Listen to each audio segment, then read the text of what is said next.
नमस्कार, एग्रीमीटर में आप सभी का स्वागत है। मैं हूं विपुल सिंह और आज के एग्रीमीटर में हम बात करने जा रहे हैं चने को लेकर के। जी हाँ, चने को लेकर के कई सारी अपडेट्स भी आ रही थी, बहुत सारे दर्शकों की टिप्पणियां भी थी कि इस पर बात की जाए, तो हमने कहा कि इस पर विस्तारपूर्वक बातचीत करते हैं।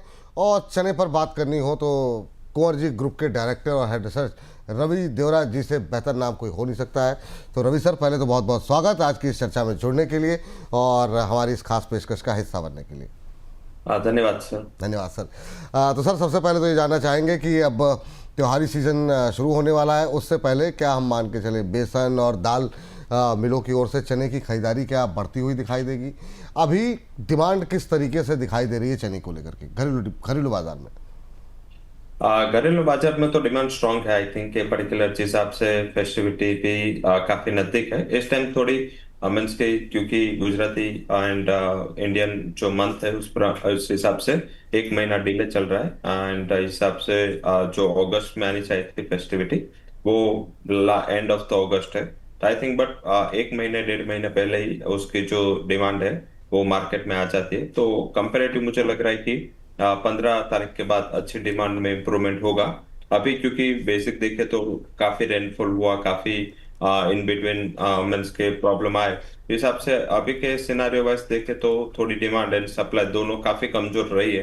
बट जैसे ही मौसम थोड़ा ठीक होगा एंड बारिश रुकेगी उसके बाद फिर से यहाँ पे त्योहारी डिमांड लौटनी चाहिए।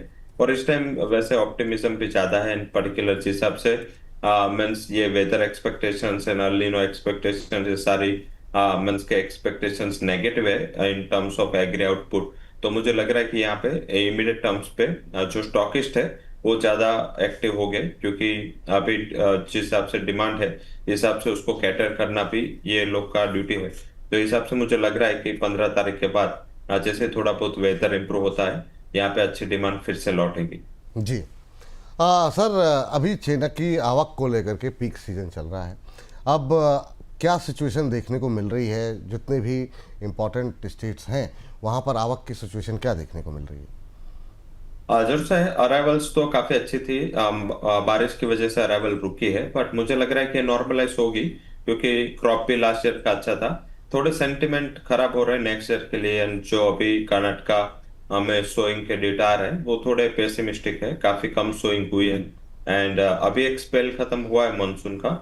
अगर ये स्पेल ऐसा ही रहता है तो आई थिंक मुझे लग रहा है कि अभी ये सेकंड स्टेज अल नीनो है, तो रवि क्रॉप की जो अंडर कवरेज में जो भी कमोडिटीज आती है उसके सोइंग के लिए एक सिनारियो अच्छा नहीं होगा। तो इस हिसाब से लग रहा है कि क्योंकि चना दोनों रवि एंड खरीफ दोनों सीजन के कमोडिटी है, ज्यादातर रवि में भी यहाँ पे अच्छा सोइंग होता है। तो इस हिसाब से अभी जो अराइवल्स है वो अराइवल्स थोड़ी कमजोर है, थोड़ी लास्ट ईयर के कंपैरिजन से देखे तो थोड़ी ऊपर नीचे रही है। पर्टिकुलर राजस्थान एमपी यहाँ पे थोड़ी अराइवल्स कम हुई है बट ये अच्छे रिकवर होगी जैसे ही थोड़ा, क्योंकि राजस्थान, मध्य प्रदेश, गुजरात, साथ में सम साउथ पार्ट यहाँ पे थोड़ी बारिश का जोर ज्यादा था और डिफिकल्ट था, क्योंकि इसमें क्या होता है पल्सेस है वो थोड़ी सेंसिटिव कमोडिटी है। अगर यहाँ पे पानी लगता है तो उसको रिकवर कर पाना नामुमकिन है। तो हिसाब से फार्मर भी थोड़ा अवॉइड करते हैं इस टाइम अपनी फसल को लेके आने में। तो मुझे लग रहा है इम्प्रूव होगी बट डिमांड भी होगी। तो हिसाब से ऐसा नहीं कि अगर अराइवल्स बढ़ेगी तो इसका इम्पैक्ट प्राइस पे आएगा, क्योंकि डिमांड भी 15 तारीख के बाद त्योहारी डिमांड अच्छी आएगी, ऐसा मेरा मानना है। आपने कहा सर कि अराइवल काफ़ी अच्छा देखने को मिल रहा है। अब सवाल ये उठता है कि सर भी सप्लाई को लेकर के क्या पोजीशन देखने को मिल रही? जरूर से supply, I think supply and demand balance है। आई थिंक पल्सेस वैसे हमारे जब से आत्मनिर्भरता का हमने नारा दिया 2012-2013 उसके बाद इंडिया में जो उत्पादन है वो ज्यादा ही हुआ है। लास्ट ईयर देखे आप तो चना का उत्पादन कंपेरेटिव देखे तो 11-12% उम्मीद से भी अच्छा था एंड उसके अगले साल वाली कंपैरिजन से तो काफी अच्छा था। 2020-21 के बाद एक फॉलिंग ट्रेंड चालू हुआ था एंड 2024-25 में तो हमारे यहाँ पे सोइंग काफी कम हुआ था एंड उसके बाद में अराइवल्स भी काफी कम आई थी। तो इससे जो बैलेंस शीट है वो काफी टाइट हुई थी। बट लास्ट ईयर की जो क्रॉप है एंड क्रॉप की एस्टिमेट है इस हिसाब से काफी अच्छी क्रॉप चना की आई थी। तो फिर से प्राइजेस जो 6300-400 गए थे वहां से कूल ऑफ होकर 6000 आ चुके हैं। तो मेरे हिसाब से ये डिमांड एंड सप्लाई का एक अच्छा मैच है एंड पर्टिकुलर इस टाइम भी 125 126 का जो लास्ट ईयर का क्रॉप था उसके कंपैरिजन में 26 27 जो क्रॉप ईयर है उसमें 10% से 8% की डेफिसिट जरूर से रहेगी, बट उसकी 5 साल की एवरेज से तो अच्छी होगी। 115 से 116 तक की क्रॉप है, ये रह सकती है, बट फिर भी उसको अच्छा मानना चाहिए। मेरे हिसाब से शॉर्टेज हो गया ऐसा कोई सिनारियो यहाँ पे इमर्ज नहीं हो रहा है, तो एक वेल फ्लडेड वेल सप्लाई वाला मार्केट है, बट डिमांड अच्छे होने की वजह से और टाइम पे सप्लाई ज्यादा हुई है, अभी टाइम पे सप्लाई पीक हो रही है, तो हिसाब से मुझे लग रहा है कि इसका जो मीन्स के इन terms of industry and farmer दोनों के लिए विन विन सिचुएशन। हम्म। अब अगला सवाल ये आता है सर कि अभी अगर हम करंट फाइनेंशियल ईयर की बात करें तो चने का जो इंपोर्ट है उसमें हमने देखा कि 84% के आसपास की बढ़त देखने को मिली है। ये इतना ज़्यादा जो इंपोर्ट बढ़ा है, इसके पीछे क्या मेन रीज़न देख रहे हैं आप?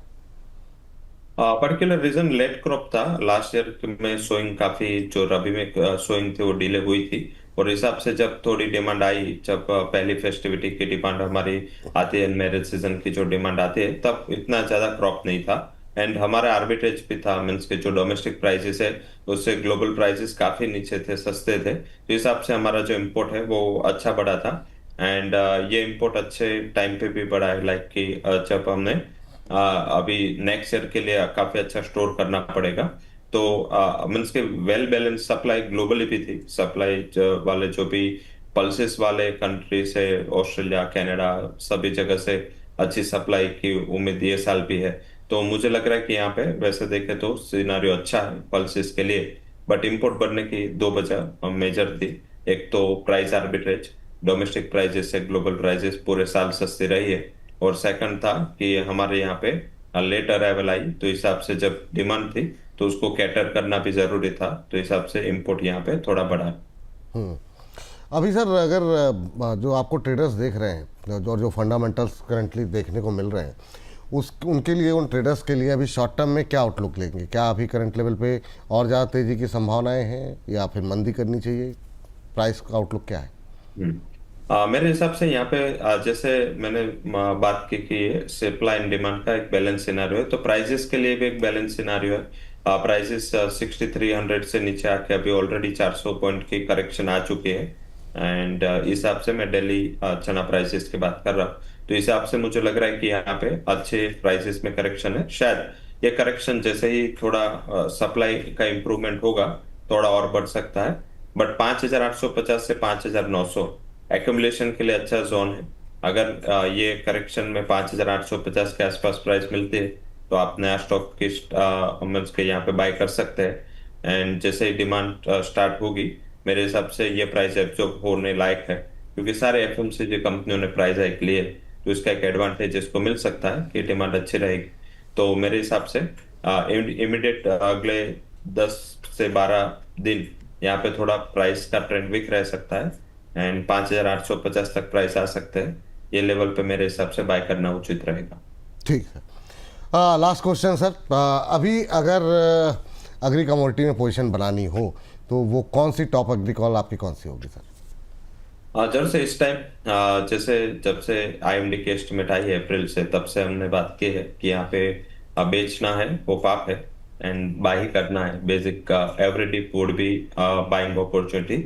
एक दो दिन अच्छी बारिश आई तो इसका इम्पेक्ट प्राइजेस पे आया, बट काफी लोअर इम्पेक्ट, मीन्स के जो एक्सपेक्टेशंस था कि यहाँ से शार्प करेक्शन आएगा इतना आया नहीं। बाद में फिर से स्टेट ऑफ हॉर्मस में कुछ अनसर्टनिटीज खड़ी हुई और फिर से वॉर लाइक सिचुएशन खड़ी हुई, तो इस हिसाब से भी प्राइस में कुछ इम्पेक्ट नहीं आ रहा है। मीन्स के एग्री के लिए अच्छा साल है, बाय करना ही उचित रहेगा। पहला रिकमेंडेशन गुआर गम, यहाँ पे काफी टाइम का कंसोलिडेशन ब्रेक हुआ है, बाय करें 11980 पे। अगस्त वायदा बाय करना है, 12400 का टारगेट होगा, 11800 का स्टॉप लॉस लगाए।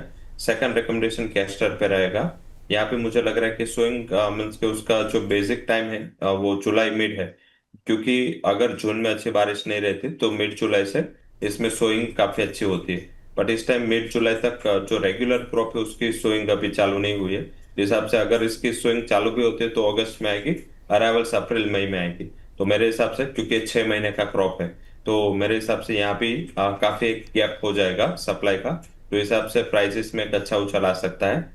4 to 4 8 7 to 4 8 के टारगेट के लिए बाय करें। 7,090 के स्टॉप लॉस के साथ। तो ये दो कमोडिटी आज के लिए, गुआरगम एंड कैस्टर, दोनों में बाइंग की रिकमेंडेशन। चलिए सर, बहुत बहुत शुक्रिया, बहुत बहुत धन्यवाद आज की इस चर्चा में जुड़ने के लिए और चने पर इतनी डिटेल में बातचीत करने के लिए और ये ट्रेडिंग आइडियाज़ हमारे साथ शेयर करने के लिए। डिस्क्लोजर आपकी तरफ से सर। हाँ, जो भी कमोडिटीज में डिस्कशन हुआ है, मेरी कोई पर्सनल पोजीशन नहीं, कंपनी के clients as well as company के फंड में थ्रू स्पॉट और डेरिवेटिव मार्केट ये पोजीशन हो सकती है। कोई भी पोजीशन लेने के पहले आपके रिस्क के लिए फाइनेंशियल एडवाइजर के लिए कांटेक्ट जरूर करें, और जो भी ट्रेडिंग पोजीशन है आपकी उसमें स्टॉप लॉस जरूर लगाए। और शो में बुलाने के लिए शुक्रिया। बहुत बहुत शुक्रिया, बहुत बहुत धन्यवाद आज की इस चर्चा में जुड़ने के लिए। तो अग्री मीटर में इतना ही। आप लगातार बने रहिए बोनस के साथ। फिलहाल के लिए दीजिए इजाजत, नमस्कार।